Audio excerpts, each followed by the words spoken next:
First at 6, we've been hearing for years now about staffing shortages within the Portland Police Bureau and the effect it's having on police response. Several times, Police Chief Chuck Lavelle has indicated the Bureau is having trouble recruiting officers.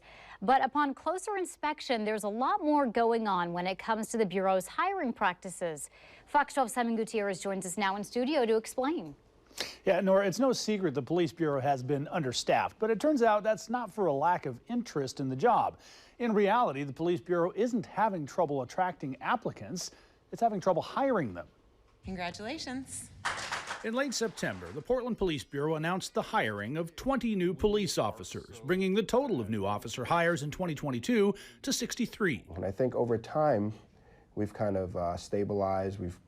We've gotten to a point now where we're actually hiring people again. Since he took office during the pandemic, Portland Police Chief Chuck Lavelle has pointed to chronic understaffing as the cause of a multitude of problems inside the Bureau, which has been overwhelmed with record numbers of shootings and overall increases in crime. Lavelle indicated the staffing issues were made worse by nightly demonstrations downtown in the wake of the George Floyd murder in 2020 and sharp criticism of both police response and policing in general. We had some nightly violence occurring in the streets. We had people leaving, we took a big budget cut, and we were really, I think, as an organization, reeling. According to the Bureau's annual reporting, 42 sworn officers retired in 2021. 58 more chose to leave the Bureau in what it calls unplanned separations. But despite the departures, there was strong interest in the Bureau's open officer positions. 675 people applied for the job. The Bureau conducted 568 background checks, but only hired 27 police officers, or 4% of those who applied. Do you guys have a goal as to what percent of applicants ultimately end up getting hired? 10% historically has kind of been the number that we've worked with. Sergeant Trevor Tyler works in the Bureau's Personnel Division, tasked with recruitment and retention. Despite the interest in the job, he says there are barriers to entry. And kind of one of the first ones is just their driving record. If you've had 3 tickets within the last 3 years, I'm prohibited from being able to move you forward in the process because I have to be able to get you insured by the city of Portland. Then there's the recreational use of marijuana, legal in Oregon since 2016.